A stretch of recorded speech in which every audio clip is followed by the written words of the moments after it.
नमस्कार, स्वागत है आप सभी का राम राम हरियाणा में और मैं हूं आपके साथ ज्योति। खबर चंडीगढ़ से है, जहां 12 जुलाई को सुबह 11 बजे हरियाणा सचिवालय में हरियाणा कैबिनेट की बैठक होगी। वहीं आपको बता दें कि ये बैठक मुख्यमंत्री नायब सिंह सैनी की अध्यक्षता में होगी।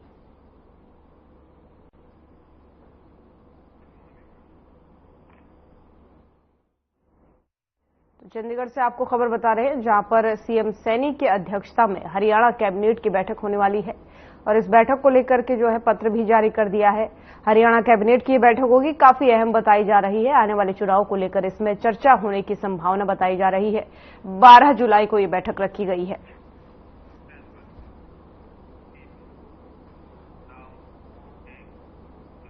उत्तर प्रदेश के हाथरस में सत्संग में भगदड़ के दौरान लगभग 121 लोगों की मौत को लेकर के हरियाणा के पूर्व गृह मंत्री अनिल विज ने दुख जताया है।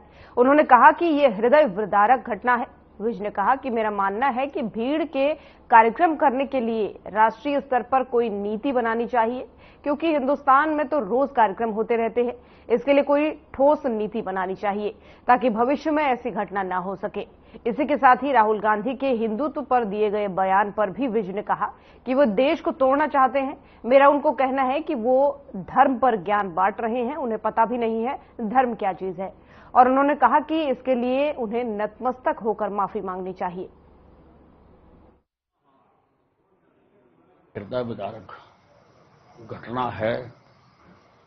121 के आसपास लोगों की जान गई है और लोग गंभीर भी हैं। निश्चित तौर पर मुख्यमंत्री जी कह रहे हैं कि उसकी जांच कराई जाएगी और कड़ी से कड़ी सजा दी जाएगी, लेकिन मेरा मानना है कि भीड़ को के कार्यक्रम करने के लिए कोई नीति बनाई जानी चाहिए राष्ट्रीय स्तर पर।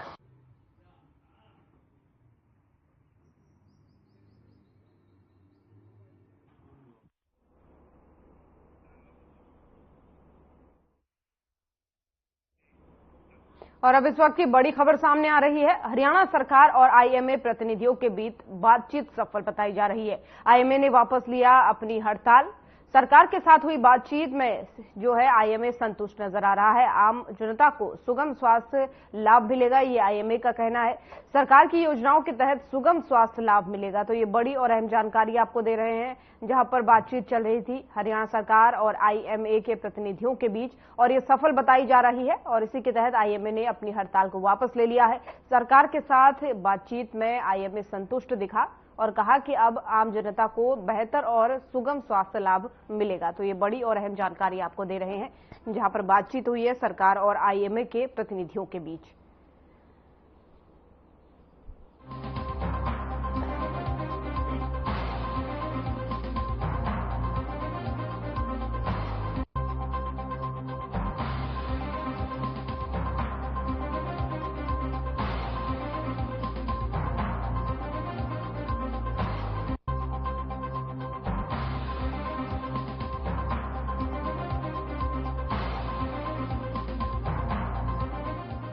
दे रहे हैं, जहां पर हरियाणा सरकार और आईएमए के बीच जो है उनके प्रतिनिधियों के बीच बातचीत हुई है और इनकी हड़ताल को लेकर ये बातचीत हुई है। और अब बताया जा रहा है कि आम जनता को स्वास्थ्य लाभ देने के लिए आईएमए जो है तैयार हो गया है, यानी इस बातचीत को सफल बताया जा रहा है। और उन्होंने अपनी हड़ताल वापस लेने का, यानी आईएमए ने अपनी हड़ताल वापस लेने का फैसला भी कर लिया है। तो ये बड़ी और राहत भरी खबर बताई जा रही है।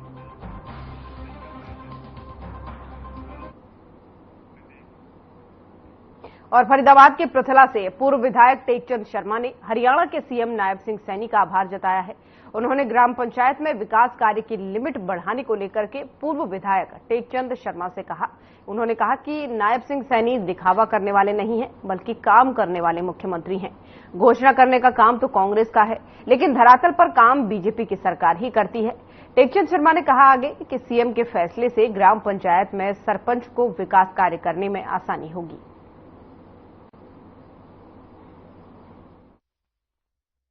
नहीं, इससे बहुत बड़ा फायदा पंचायतों को होगा।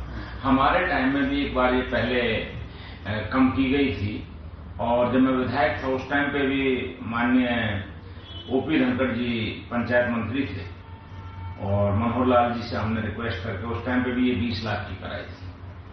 और ये होनी चाहिए। एक ग्राम पंचायत का जो सरपंच होता है उस पे अगर हम डाउटफुल उसमें रहेंगे तो विकास कार्य नहीं कर पाता।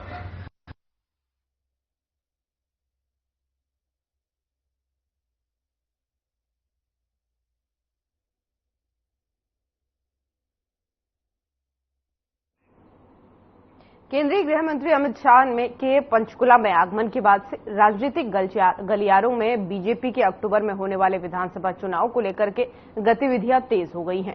लोगों और मतदाताओं को बीजेपी से कैसे जोड़ना है, इसकी भी जो है विशेष रणनीति पार्टी कार्यकर्ताओं और पदाधिकारियों ने दी है। वहीं बीजेपी के लोग अब धरातल पर जाकर लोगों को कार्यकर्ताओं के बीच रहेंगे। आपको बता दें कि बीजेपी ने अब लक्ष्य विजय अभियान शुरू कर दिया है और पूर्व राज्य मंत्री कृष्ण बेदी ने कुरुक्षेत्र के शाहाबाद के रेस्ट हाउस में पार्टी की धुराला मंडल की बैठक ली और पार्टी कार्यकर्ताओं और पदाधिकारियों को दिशा निर्देश दिए।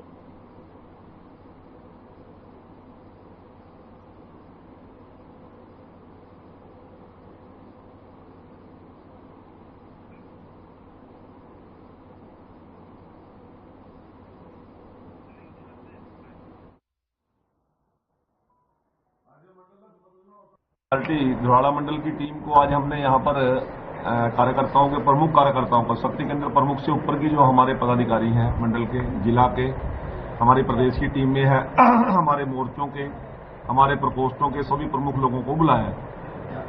उनको निर्देश दिए हैं कि अपने अपने कार्यकारिणी के अंदर जो जो बदलाव करने हैं और जो आगे आगामी आने वाले दिनों में विधानसभा चुनाव को लेकर जो अमित शाह जी ने हमें पंचकुला के अंदर निर्देश दिए हैं कि हमने हर बूथ पर जाकर लोगों से जनसंपर्क करना है।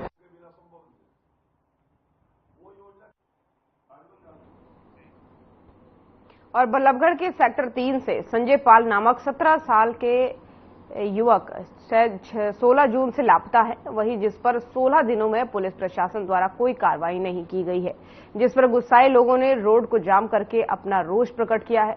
ऐसे में मौके पर पहुंची बल्लभगढ़ की पूर्व विधायक शारदा राठौर ने लोगों से बातचीत की और परिजनों को आश्वासन दिया कि वो पूर्ण रूप से उनके साथ है। तो वहीं बल्लभगढ़ पुलिस के एसपी ने लोगों से बातचीत करने की कोशिश की और इस पूरे मामले को लेकर के पूर्व विधायक ने पुलिस प्रशासन से पिछले 16 दिनों की कार्रवाई की गई पर जवाब मांगा तो चौकी इंचार्ज के पास कोई जवाब नहीं था। शारदा राठौर ने मौके पर पहुंचे पुलिस प्रशासन को बच्चे को जल्द से जल्द ढूंढ लाने के लिए कहा है।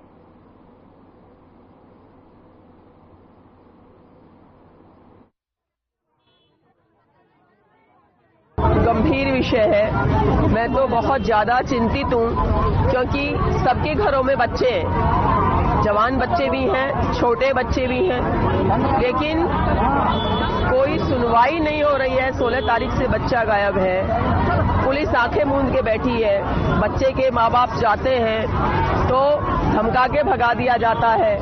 सीसीटीवी फुटेज तक पुलिस निकाल कर नहीं दे रही है। पिछले एक हफ्ते में 8 वारदात हो चुकी हैं, मर्डर की, गोली चलने की, हाथ पैर तोड़ने की, बच्चे गायब होने की।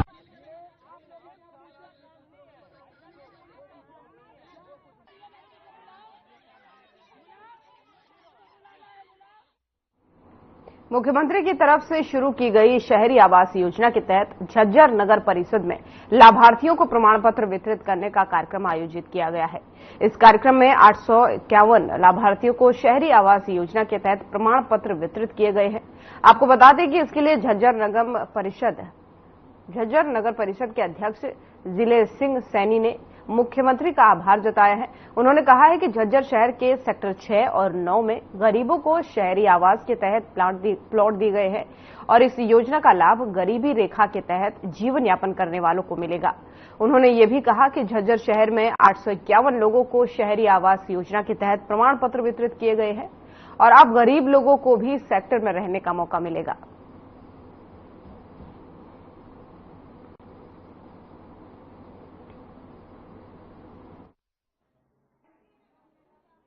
आवास योजना के बारे में विस्तार से बताया। आपके कार्यकाल में एक और विशेष उपलब्धि रही है जो सरकार की ओर से झज्जर को एक सौगात मिली है झज्जर जिला मुख्यालय है, लेकिन पॉपुलेशन की दृष्टि से बड़े जिलों में नहीं आता है। लेकिन फिर भी यहाँ 32 कॉलोनियां जो है वो रेगुलाइज हुई हैं, जो पूरे प्रदेश भर में दूसरे स्थान पर है। तो ये झज्जर नगर परिषद और झज्जर के निवासियों को एक बड़ी सौगात है जो आपके कार्यकाल में पूरी हुई है।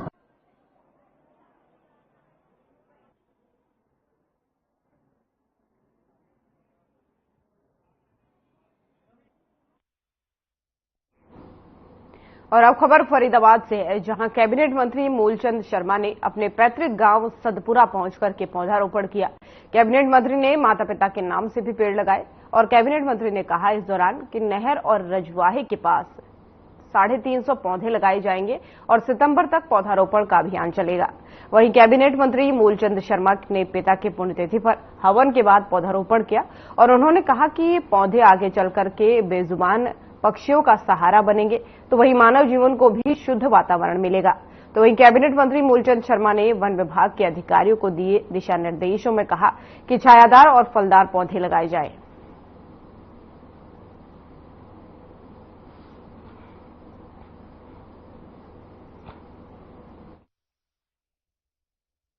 आज संगठन ने तय किया है कि 30 तारीख से 6 तारीख तक पेड़ पिता के नाम मां के नाम और इस अभियान पूरे देश में चला हुआ। आज उन्होंने पेड़ों की पिताजी के नाम से और माता के नाम से पेड़ों की शुरुआत बल और पीपल से हमने शुरुआत की है और बेलपत्थर के पेड़ों से शुरुआत की है। आज ये 4 किलोमीटर की यह है जो लैंड जिसमें पेड़ लगाए गए और ये 350 पेड़ इस इलाके में लगेंगे और जो आने में फलदार पेड़ लगेंगे और पर्यावरण ठीक रहेगा, ऑक्सीजन ठीक रहेगी और पक्षियों को छाया मिलेगी, हारे का सहारा बनेंगे।